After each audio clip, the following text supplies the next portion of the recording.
Tonight on SportsBuzz, we take a look back at this past week in the NFL, as well as who we think the top 10 teams in college football are.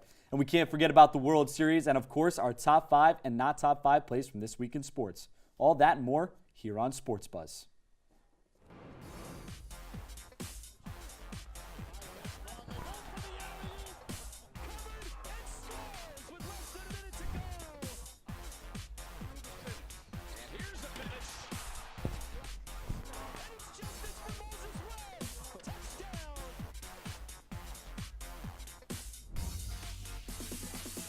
Welcome to SportsBuzz.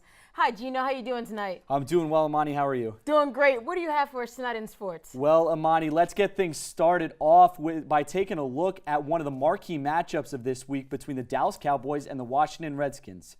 Two teams looking to improve their playoff chances in an NFC showdown in the Capitol.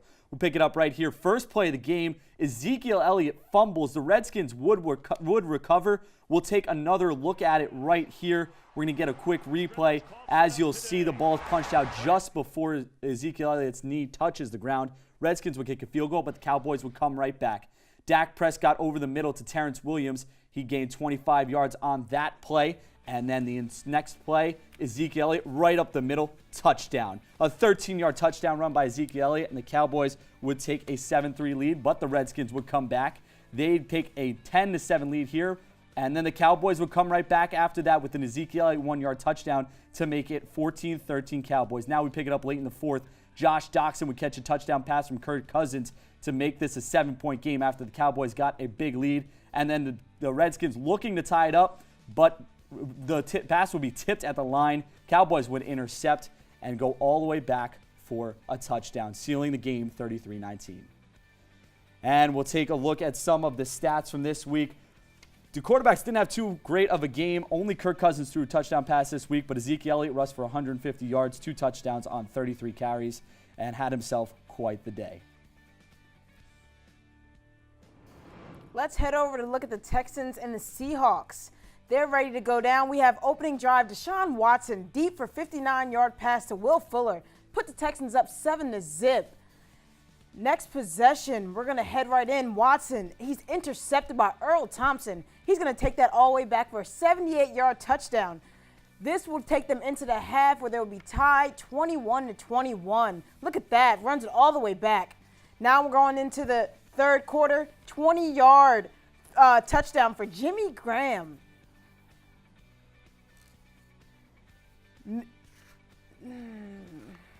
Okay, so now we are here and we see Watson. He breaks free. Look at that. Touchdown here for the Texans.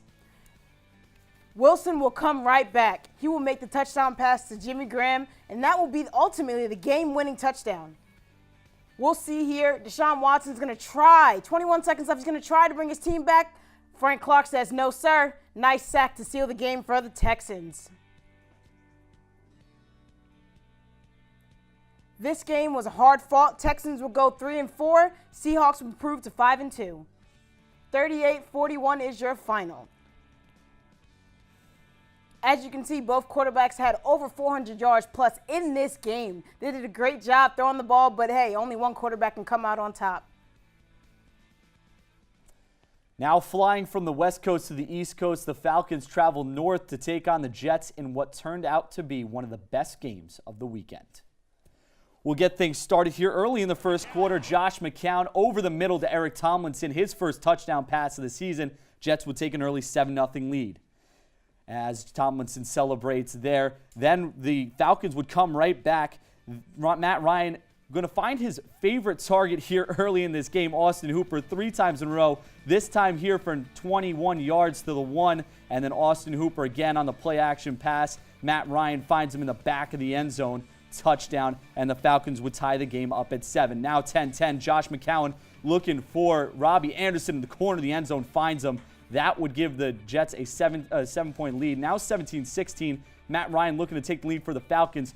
Finds Mohamed Sanu with an unbelievable one-handed catch. And then we'll go right here. Jets looking to get the ball back. Looks with some time left on the clock. The Jets fumble the punt. Ishmael recovers, and then the Falcons would kick a field goal. 25-20 would be your final score as the Falcons and the Jets would play an unbelievable game.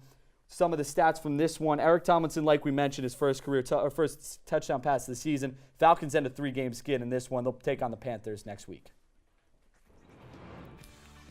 We head over to the Patriots and the Chargers game.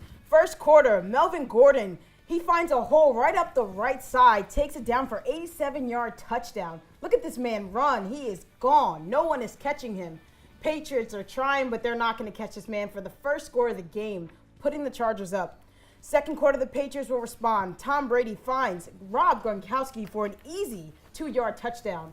This will tie the game up at 7-7. Still in the second, Travis Benjamin fumbles the ball but tries to run it back, ends up getting tackled for a safety for the Patriots. Then, opening up the second half, Dion Lewis, he runs it back for 71 yards before getting pushed out of bounds by Davis from the Chargers. Here in the fourth quarter, Phillip Rivers, trying to bring his team back, connects with Travis Benjamin for a 24-yard touchdown. This would not be enough, though. They try the 2-point conversion. As you see in slow-mo, we're going to get it again. He makes the awesome catch to try and tie the game. They go for the 2-point conversion, but it won't be enough for the guys to get it. They still lose 21-13 to the Patriots.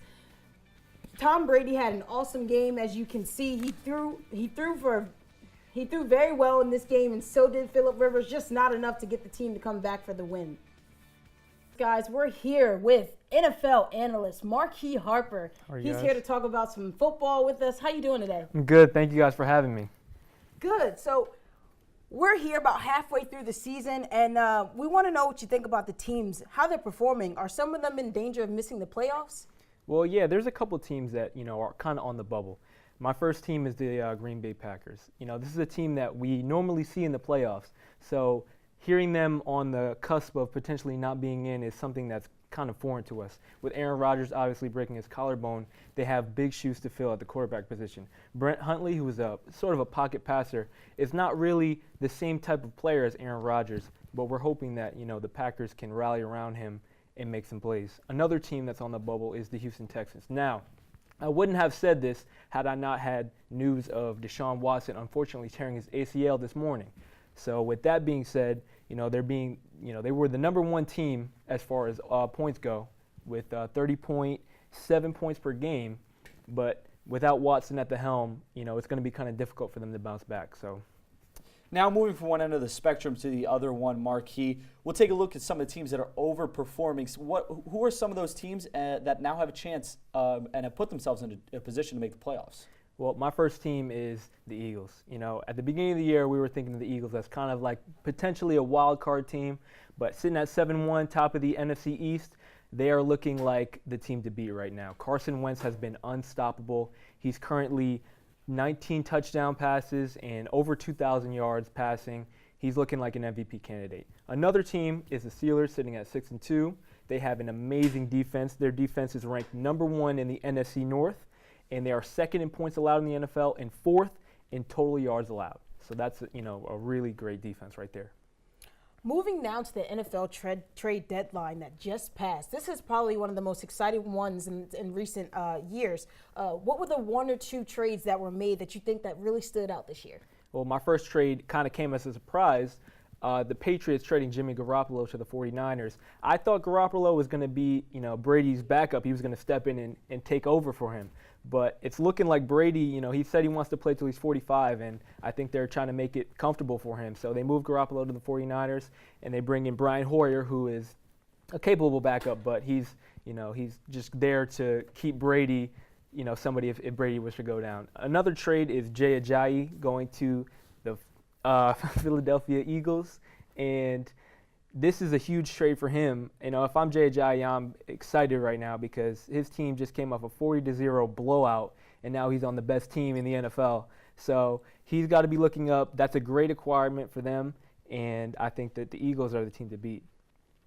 Well, thank you so much for your expertise and your time here on SportsBuzz. We'll return back here after this commercial break, and we'll get you some college football. SportsBuzz is brought to you by The Vitamin Shop. With over 300 locations nationwide, shopping has never been easier. Use a convenience store locator or shop online at vitaminshop.com.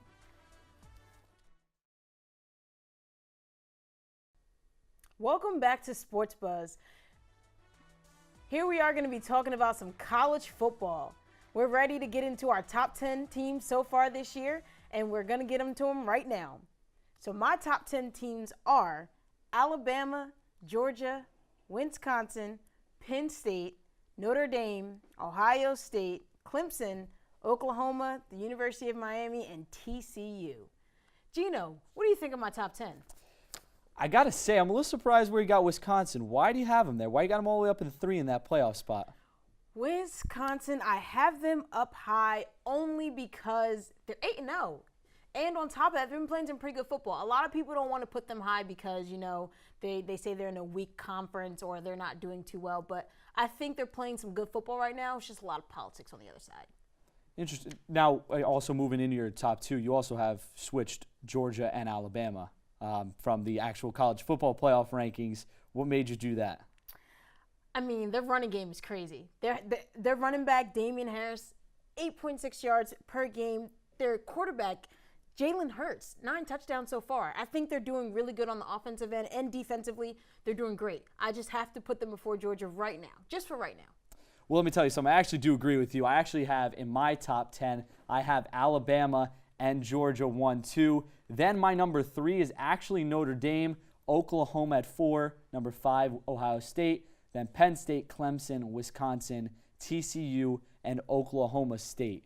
And the reason I got Notre Dame up there, their only loss is to number 2 Georgia, and in the actual college football playoff, number one Georgia. So Oklahoma State, they're not in my top 10. How'd they make it to yours? Well, I saw you had Miami, I believe. So yeah. I actually don't feel as great about Miami because of the close games that they've had. They've played a lot of very close games against some teams that are on the bubble of whether they're good or not.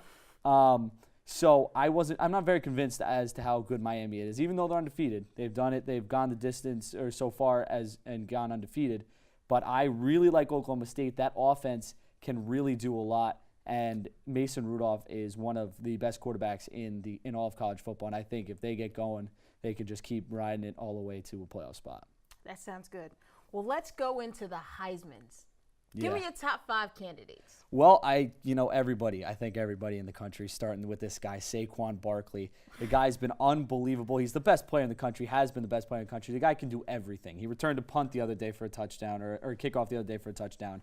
He catches the ball. He runs the ball really well. We got to highlight if you're jumping over people. The guy is one of the most athletic people in all of college football, the best player in my opinion, and you can't go wrong with him.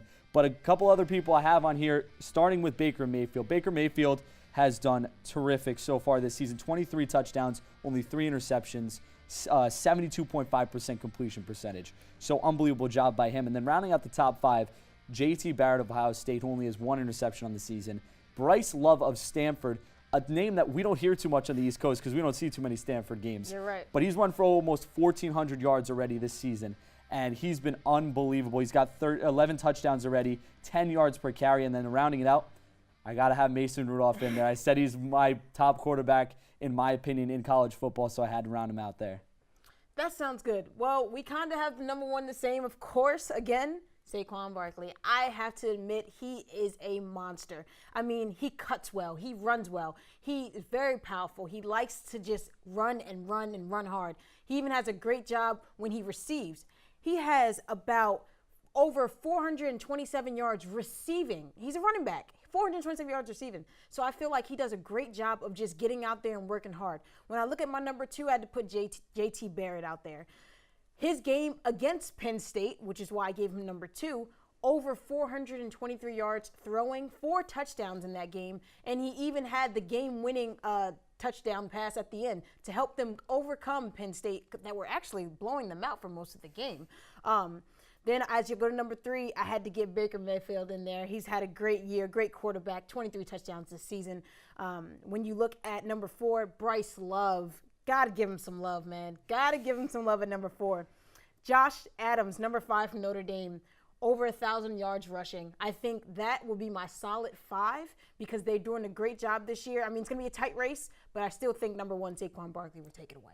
Well, there you have it. You have our top 10 teams in college football, our top 5 Heisman candidates. We're going to take a quick break, but we'll be right back after this with our MLB analyst to talk a little World Series.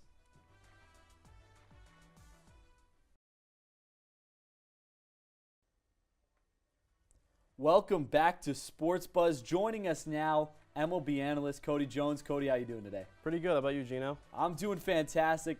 A great Game 7 last night, a great World Series in general, and now it's all over. The Houston Astros are World Series champions. How do you rank this one among all of the World Series of all time? I think at least of the recent ones, it's got to be near the top. Honestly, it was very competitive from start to finish. I don't know if it quite tops last year with the Chicago Cubs breaking the long curse, obviously, but just a great series from start to finish. You look at Games 2 and Game 5 in particular, just with how competitive both of those were, and it definitely didn't disappoint for sure. Now the Astros, they finished it in 7, did a great job. Lost Game 6, bounced right back. What do you think the key was for them in Game 7? They got to the Dodger pitching early. Getting 5 runs off Yu Darvish in 2 innings, that's not exactly an easy task right there. And then, their pitching staff just kind of shut it down from there on out. I mean, they held the Dodgers 1 for 13 with runners in scoring position. That's pretty impressive right there for World Series Game 7. So shut down pitching, and they got the runs they needed early. That was the big key. Yeah, absolutely. Totally agree with you there. It was definitely a big factor for them. It's been a big factor for them all playoffs, especially with Verlander, who's been a really shut down for them in recent games. Now moving, going back to the beginning of the year, coming into this year, did you expect both these teams to be here? How did you expect them to perform coming into this season? I think a lot of people did expect the Dodgers. I mean, you look, they had the best record in baseball this year. So they were definitely a heavy favorite going in. And the Astros, they're one of those teams that was, they were up and coming. I mean, they obviously had those, 3 seasons that were 100-loss seasons, and then they, started to rebuild. Had a playoff appearance a couple years ago, and then they finally got back into it this year, and they were, they were really hot through the middle of the season. Had a little bit of a rut, but they came back at the end, and they just rode it right into the postseason. Now there is always a losing side to both of these 2 World Series games, to any game. There's always a losing side, and that was the Dodgers this time. Where do they go from here, and what do they have to look forward to in the future? Well, I think they have a lot to look forward to. I mean, you look at guys like Cody Bellinger and Corey Seager. Just they're up and coming, and there's definitely a lot of promise there. And when you got Clayton Kershaw in your rotation, I mean, with that bullpen too, there's a lot to look forward to with them. So, we certainly haven't heard the last of them. I think they're definitely going to be in the mix going forward. Now, it may be way too early. It may be really early for this. Game 7 was just yesterday. Who you got in the 2018 World Series right now? Obviously it's going to depend a lot on this offseason for a lot of teams. I mean, if you look regionally here, with both New York teams and Boston, I mean, all 3 teams are going to have new managers next year. I think that's going to be a factor, over there. I definitely see Houston and LA definitely being in the mix next year. But, I would look to see if maybe a team like the Washington Nationals can finally get out of that, that first round send-off that they've been having where they get in, they get knocked out in the first round. So be interesting to see what they can do, and maybe if the New York Mets can go back to prominence, obviously with this year was a big down year for them, and with that pitching staff, I think that there's definitely a lot going on there. So to answer your question, I don't think I can, just because there's a lot of moving parts this off season, but it'll be interesting to see going forward. Well, there you have it. He's got a lot of teams going into 2018, so a lot of people have a lot to hope for this season. Cody, thank you for joining us. We're going to take a quick break, but we'll be right back after this with your top 5 and your not top 5 plays of the week. Sports Buzz is brought to you by Berkshire Hathaway. Prudential Home and Sale is now Berkshire Hathaway. New name, new look, same great company. Welcome back to Sports Buzz. We've seen a lot of highlights today, talk a lot of sports, but now it's time to get to our top 5 NFL highlights of the week. Let's get right into it. Take a look at number 5 here. Eagles and Niners. A great interception there. He's running that back. He's going to run. Oh, wait. No, he's not. Oh, run across the field. Unbelievable. Touchdown. Nope, nobody touched all the way him. through. This looked like it's going to be good. Now the Cowboys game up. Oh, block. Look at that. Psych. Taking it the other way, all the way. Nah. Oh, he's going to go. He's going to go. I think this is how they set up the Zeke touchdown. Oh, I'm pretty okay. sure this is how they did there it is. Right there, yeah, down by the goal line. We'll take another look at it right here. He just fumbles Listen, that in the rain. Just Just- not a good setup for the kicker. no, That's not what you want. No, it's not really good. Another game we've seen today, the Houston Texans and the Seahawks, DeAndre Hopkins all the way through. God. Unbelievable run. Runs all the way in to score. Showing his speed there. Now, Definitely number showing speed. 2, we see Wentz. Look at that. Look at that catch. That's how? why they signed him. That's why they signed him. Like, how did you make that catch? I wanted him on the Titans. Clearly, Just that's look, why. just caught it. Get off of me. And Number then our top 1, play here. Wilson. How could you choose any other one? How could you choose anyone? Going deep, making the catch. Send it up for the touchdown. Look at that. Awesome. And now we're going to go right into our not top 10 plays of the week, college football and NFL. First one here, the Bengals and the Colts. Oh, man. Fumbled Yeah. right to the other team. You hate to see that. That's You hate to see awful. that. Number 4, right here. Look It's at like that. San Diego State taking on Hawaii. He is dragging him. Literally did everything he could there. He Literally dragged did him everything all the he way could. down. Sir, that's not exactly how you tackle. Number 3, Wilson going deep to no one. To absolutely no one. There was just no one there. And now Matthew Stafford. At 2, oh, wow. Wow. That was just, Somebody's gonna have to go do some hands practice. need this some week. sticky Gonna do a lot of tape running, or too. something. Number 1, here. we have the Patriots Patriots punting over away. here. Oh, Benjamin. He just should have just dropped it.